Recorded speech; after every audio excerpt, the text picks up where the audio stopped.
Identity crisis is more dangerous than economic crisis. We are discussing such a topic, the poem Homeward by Basi Ipi.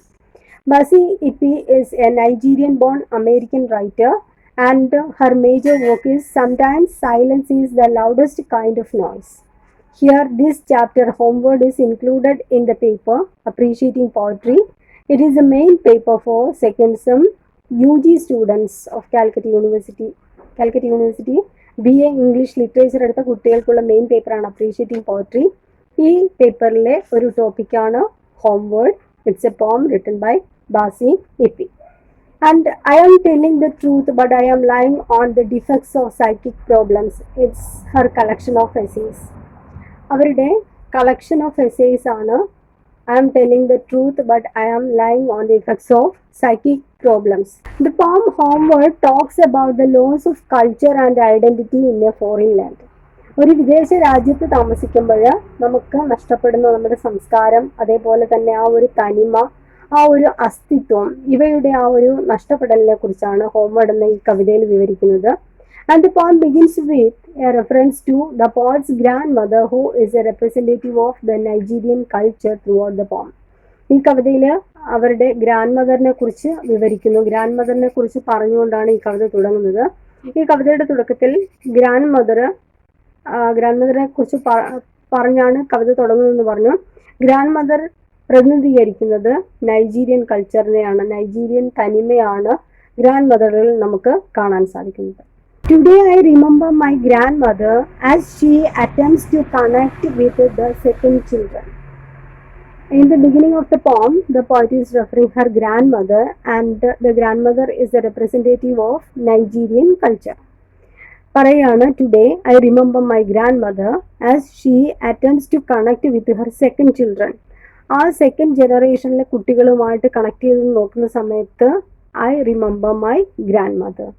She finds the only English words she knows from somewhere hidden in the belly of her 4 foot 9 inch today. She remembers some words, some English words. മുത്തശ്ശിക്ക് grand കുറച്ച് English വാക്കുകൾ മാത്രമേ അറിയാമായിരുന്നുള്ളൂ. നമ്മൾ പറഞ്ഞു she is A Nigerian. So she new or she knows A few English words. And instead of avonk, she greets us with bye bye. അവോങ്ക് എന്ന Nigerian വാക്കിന് പകരം അവർ നമ്മളോട് പറയാറുള്ളത് ബൈ ബൈ എന്നായിരുന്നു. ആ ബൈ ബൈ എന്ന്, അതായത് കുറച്ച് വാക്കുകൾ അറിയുള്ളൂ, അതിൻ്റെ കറക്റ്റ് മീനിങ് അറിയില്ല. അങ്ങനെ ബൈ ബൈ എന്ന് പറഞ്ഞാണ് ഞങ്ങളെ ഗ്രീറ്റ് ചെയ്തിരുന്നത്. beckoning us into her thin clay colored arms. She is calling us into her thin clay colored arms. Thin clay colored arms, കളിമണ്ണിൻ്റെ നിറമുള്ള ആ കൈകളിലേക്ക് നമ്മളെ മാടി വിളിക്കുന്നു. നമ്മൾ പറഞ്ഞു she uses the term bye bye to greet the children. ആ കുട്ടികളെ വിളിക്കാൻ ഉപയോഗിക്കുന്ന അല്ലെങ്കിൽ ഗ്രീറ്റ് ചെയ്യാൻ ഉപയോഗിക്കുന്ന വാക്കുകൾ ബൈ ബൈ എന്നാണ്. അത് കുറച്ച് വാക്കുകൾ മാത്രമേ ഇംഗ്ലീഷിൽ അറിയുകയുള്ളൂ, മീനിങ് പോലും അറിയാതെയാണ് അത്തരത്തിലുള്ള വാക്കുകൾ ഉപയോഗിക്കുന്നത്. And she has my mother's face etched with time, peers at me from eyes wide and dark like mine. And she has the face of my mother's resemblance. ആ എൻ്റെ അമ്മയുടെ മുഖത്തിൻ്റെ അതേ ഛായയാണ് ഗ്രാൻഡ് മദറിനുള്ളത്. And she has wide dark eyes just like me. എൻ്റെ കണ്ണുകൾ പോലെ വളരെ വലിയ കണ്ണുകളാണ്. And I walk into these arms, the ones that mothered my mother. And often I went to her arms. ഞാൻ അവരുടെ കൈകളിലേക്ക് അല്ലെങ്കിൽ അവരുടെ ആ ഒരു സ്നേഹത്തിലേക്ക് ഓടിയെത്താറുണ്ട്. And she mothered my mother. എൻ്റെ അമ്മയ്ക്ക് ജന്മം കൊടുത്ത ആ അമ്മയുടെ ഗ്രാൻഡ് മദറിൻ്റെ അടുത്തേക്ക് ഞാൻ ഓടിയെത്താറുണ്ട്. And taught her how to mother me. She taught my mother how to mother me. എൻ്റെ അമ്മയ്ക്ക് എന്നെ എങ്ങനെ ജന്മം കൊടുക്കണമെന്ന് പറഞ്ഞു പഠിപ്പിച്ച എൻ്റെ grand mother. And inhale the history from her skin. And she inhale means ഉൾക്കൊള്ളുക എന്നുള്ള അർത്ഥമാണ് ഇവിടെ. She inhale her history from her skin. തൻ്റെ സ്കിൻ കളറിൽ നിന്നും, അതായത് തൻ്റെ ആ ഒരു ക്ലേ കളറാണ്, ആ സ്കിൻ കളറിൽ നിന്നും നൈജീരിയൻ്റെ ചരിത്രം ഉൾക്കൊള്ളാൻ, അതായത് തങ്ങൾ ഇങ്ങനെയാണ് എന്ന് ഉൾക്കൊള്ളാൻ പഠിപ്പിച്ച grand mother. And she reminds me of the little girl bow-legged and round-faced, holding roasted corn in one hand and a fistful of chin-chin in the other. ഒരു ചെറിയ പെൺകുട്ടി, മെലിഞ്ഞ് വളഞ്ഞ, അതായത് തീരെ കനമില്ലാത്ത, തീരെ തടിയില്ലാത്ത മെലിഞ്ഞ പെൺകുട്ടി. ആ പെൺകുട്ടിയുടെ കയ്യിൽ എന്താണ്? And in her one hand there is roasted corn, ഒരു കയ്യിൽ റോസ്റ്റഡ് കോൺ ഉണ്ട്.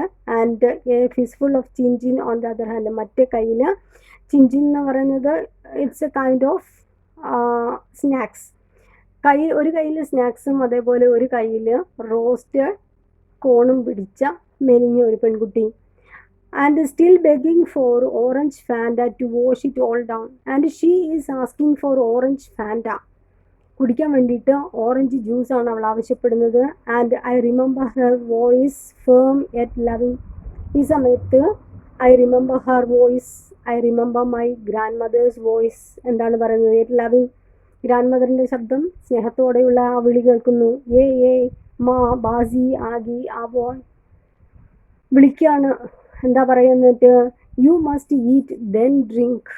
നീ എന്തെങ്കിലും കഴിക്കും മോളെ, കഴിച്ചതിന് ശേഷം വെള്ളം കുടിക്കാം, അല്ലെങ്കിൽ ആ ജ്യൂസ് കുടിക്കാം, നീ ആദ്യം എന്തെങ്കിലും കഴിക്കുക എന്ന് പറഞ്ഞ് സ്നേഹത്തോടെ വിളിക്കുന്ന ഗ്രാൻഡ് മദർ.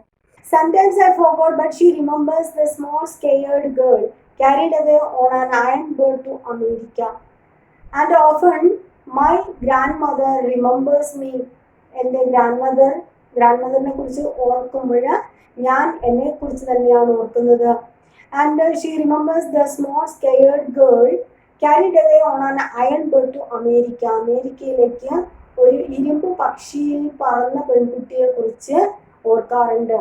അതായത് നമ്മുടെ പോയിറ്റിനെ കുറിച്ചാണ് പറയുന്നത്. പോയിറ്റ് എയ്റോപ്ലെയിനിൽ അമേരിക്കയിലേക്ക് പോയ സംഭവം. And it seems like that the same bird has returned only to replace her. And the same iron bird returned her to Nigeria, but it replaced her. ആ പഴയ പെൺകുട്ടിയിൽ നിന്ന് ഒരുപാട് മാറ്റം വരുത്തിയിരുന്നു ആ ഒരു നൈജീരിയയിലേക്ക് തിരിച്ചു വരുമ്പോൾ. And that perfect girl with me, this strange tongue-tied woman. പക്ഷേ ആ പേടിച്ചരണ്ട ആ പെൺകുട്ടി ഇപ്പോഴ് സ്ട്രേഞ്ച് ടങ്-ടൈഡ് വുമണായി മാറിയിരിക്കുന്നു. ഒരു വിചിത്രമായ ഭാഷ സംസാരിക്കുന്ന ഒരു സ്ത്രീയായി മാറി. And the one that can barely say hello. അവർക്ക് പറയാൻ ഹലോ എന്ന് പറയാൻ അറിയുന്ന ഒരു സ്ത്രീ. അതെങ്ങനെയാണ്? Without the clicks and moans, the dips and tones of the white man's language. White man here represents the Americans. അമേരിക്കക്കാരുടെ ആ ഒരു സ്ലാങ്ങിൽ മാത്രം സംസാരിക്കാൻ, ഹലോ പറയാൻ അറിയുന്ന ഒരു സ്ത്രീയാക്കി മാറ്റിയിരിക്കുന്നു. പണ്ടത്തെ ആ പെൺകുട്ടിയിൽ നിന്നും ആ ഒരു മാറ്റം വന്നു. And she listens now as I struggle with ആറ്റും ബേദും. ആറ്റും എന്ന വാക്ക് ഇറ്റ്സ് എ നൈജീരിയൻ വേർഡ്. അങ്ങനെയുള്ള നൈജീരിയൻ വാക്കുകൾ സംസാരിക്കുന്ന സമയത്ത് I am struggling with my tongue. കാരണം ആ ഒരു അമേരിക്കൻ ഇൻഫ്ലുവൻസ് ആണ്. അമേരിക്കൻ ലാംഗ്വേജിൻ്റെ ആ ഒരു ഇൻഫ്ലുവൻസിലൂടെ നൈജീരിയൻ ഭാഷ ശരിയായ രീതിയിൽ സംസാരിക്കാൻ പറ്റാത്ത അവസ്ഥയിൽ my grandmother watches me. I am struggling to speak Nigerian words. I break my heart to realize that I can only love her clearly in English. Now I realize that I can love my grandmother only in English because I lost my identity. But tears do not replace the words. Love will not make it easier, make it less heavy. Desire will not help me remember. പക്ഷേ I cannot, or tears cannot replace words. പക്ഷേ എനിക്ക് സംസാരിക്കാൻ കഴിയുന്നത് ഇംഗ്ലീഷിൽ മാത്രമാണ്. കാരണം I lose my identity. But I can feel my emotions.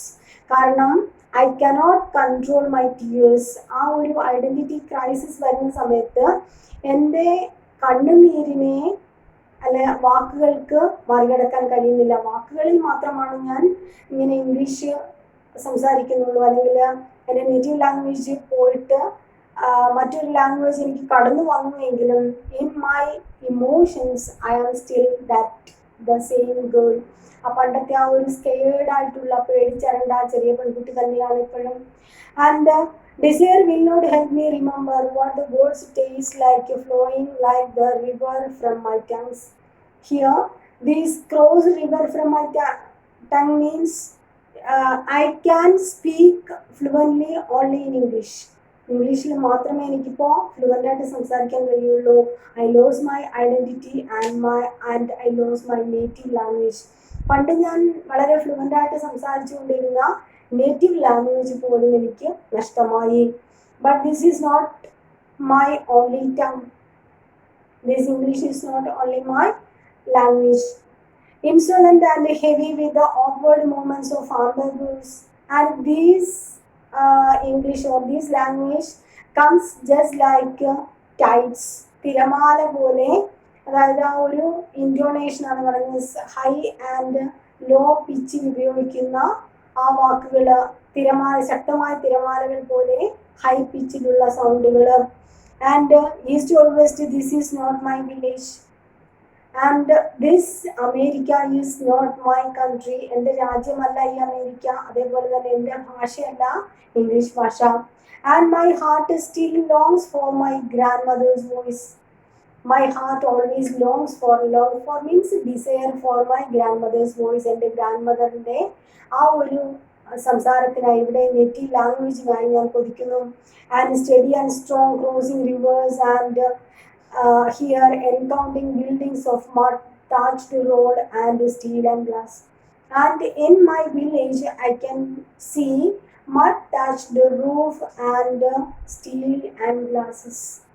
അവിടെ എനിക്ക് കാണാൻ സാധിക്കുന്നത് എൻ്റെ ഗ്രാമം, എൻ്റെ ആ ഒരു പ്രദേശത്ത് ചെറിയ ചെറിയ കുടിലുകളും വീടുകളും ഒക്കെയാണ്. മഡ് ടാച്ച്ഡ് ആണ്, അല്ലെങ്കിൽ ആ ഒരു ചളി കൊണ്ട് കെട്ടിയ, കല്ലുകൊണ്ട് കെട്ടിയ വീടുകളാണ് എനിക്ക് കാണാൻ സാധിക്കുന്നത്. But here I can see huge buildings. അമേരിക്കയിൽ കാണാൻ സാധിക്കുന്നത് വലിയ വലിയ ബിൽഡിങ്ങുകളാണ്.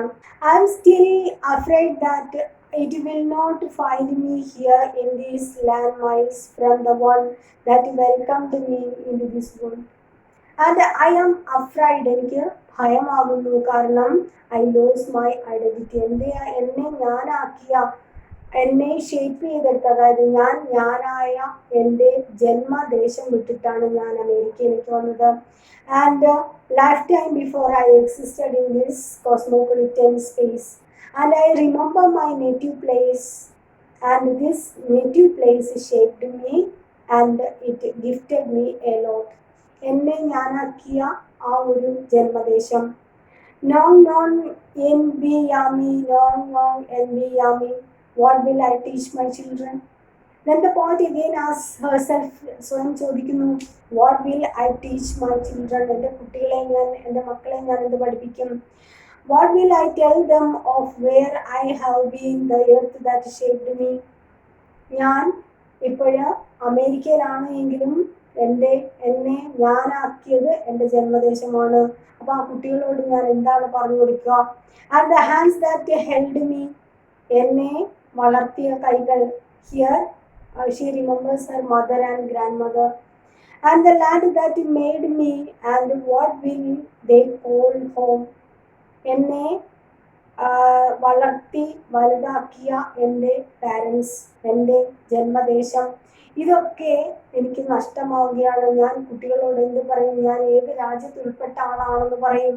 And what they call home, അവർക്ക് എന്താണ് ഹോം അല്ലെങ്കിൽ നേറ്റീവ് പ്ലേസ് എന്ന് ഏതിനെയാണ് പറയാൻ കഴിയുക? നൈജീരിയയെ പറയാൻ പറ്റുമോ അല്ലെങ്കിൽ അമേരിക്കയെ പറയാൻ പറ്റുമോ? രണ്ടിനും പറയാൻ പറ്റാത്ത അവസ്ഥയാണ്. കാരണം നൈജീരിയൻ ബോൺ അമേരിക്കൻ റൈറ്റർ ആണ് നമ്മുടെ poet. Oklahoma, DC, Brooklyn will not help me remember Icon, Newgate, Calabar. They will also not let me forget finger sticky with fufu. Here the poet says that she is in America. അമേരിക്കയിലായിരുന്നു. അവിടെയുള്ള സ്ഥലങ്ങളാണ് Oklahoma, DC, Washington DC, Brooklyn തുടങ്ങിയ ആ സ്ഥലങ്ങളൊന്നും അവരെ അവരുടെ American identity ഓർമ്മിപ്പിക്കുന്നില്ല. Even though she was there, these places cannot remember or remind her identity. അതോടൊപ്പം തന്നെ Ikom, you gave Calabar. These are the Nigerian places, and they will not remember her identity. ആ സ്ഥലങ്ങൾക്കും അവരുടെ identity, അതായത് ഏത് സ്ഥലത്ത് താൻ ഉൾപ്പെടും എന്നുള്ള ആ ഒരു ഐഡന്റിറ്റി ക്രൈസിസ് ആണ്. നൈജീരിയ ആണോ എന്ന് ചോദിച്ചാൽ അതല്ല, അമേരിക്ക ആണോ എന്ന് ചോദിച്ചാൽ അതും അല്ലാത്തൊരവസ്ഥ. And they will also not let me forget finger sticky with fufu. And in the last part she says, I'm everything but I am nothing. ഞാൻ എല്ലാമാണ് പക്ഷേ ഒന്നുമല്ലാത്ത അവസ്ഥയിലാണ്. Here I have two nations, Nigeria and America. രണ്ട് രാജ്യങ്ങളിൽ ഉൾപ്പെട്ട ആളാണ്, അതേപോലെ തന്നെ രണ്ട് രാജ്യങ്ങളുമായിട്ട് ബന്ധമുള്ള ആളാണ്. അങ്ങനെ എനിക്ക് എല്ലാം ഉണ്ട്, ബട്ട് ഐ ഹാവ് നത്തിങ്, ഒന്നുമില്ലാത്ത അവസ്ഥയാണ്. Nigeria quietly begs me to remember, but America slowly urges me to forget. എന്നോട് നൈജീരിയ ആവശ്യപ്പെടുന്നത് to remember your native place and remember your identity. നിന്റെ വ്യക്തിത്വവും നിന്റെ മാതൃരാജ്യത്തെക്കുറിച്ച് ഓർമ്മിക്കാൻ നൈജീരിയ ആവശ്യപ്പെടുന്ന സമയത്ത് America slowly urges me to forget everything. America എന്നോട് ആവശ്യപ്പെടുന്നത് പഴയ കാലങ്ങളൊക്കെ മറന്ന് നീ പുതിയ ജീവിതത്തിലേക്ക് വരുമെന്നാണ്. But it is for my past, it is for my future, and it is for my children, and it is for you grand mother, that I must always remember. She gives a promise. ഒരു വാഗ്ദാനം കൊടുക്കുകയാണ് കവി, പറയുകയാണ്. But it is for my past, എൻ്റെ പാസ്റ്റിന് വേണ്ടിയിട്ട്, എൻ്റെ കഴിഞ്ഞുപോയ കാലത്തിനുള്ള ഒരു ഉറപ്പ്. അതേപോലെ തന്നെ it is for my future, എൻ്റെ ഭാവിയോടുള്ള ഒരു ഉറപ്പാണ്. And it is for my children, എൻ്റെ കുട്ടികളോടുള്ള ഒരു വാക്കാണ്. And it is for you grandmother, എൻ്റെ ഗ്രാൻഡ് മദറിന് വേണ്ടിയുള്ള ഉറപ്പ്. That I must always remember, ഞാൻ എപ്പോഴും ഓർമ്മിക്കും. That means I always remember my native place Nigeria and my culture. എൻ്റെ നൈജീരിയ എന്ന ആ നേറ്റീവ് പ്ലേസ്, ജന്മസ്ഥലത്തെക്കുറിച്ചും അതോടൊപ്പം തന്നെ എൻ്റെ സംസ്കാരത്തെക്കുറിച്ചും ഞാൻ എങ്ങനെയൊക്കെ ആയാലും ഏത് അവസ്ഥയിലായാലും ഐ വിൽ ഓൾവേസ് റിമെമ്പർ എന്ന ഒരു പ്രോമിസോട് കൂടിയാണ് ഈ കവിത പോയിട്ട് അവസാനിപ്പിക്കുന്നത്. The poet used poetic devices in this poem. The line, "It breaks my heart," and the iron word. These are the examples of hyperbole. These are the main points. Hope you enjoyed it. Thank you.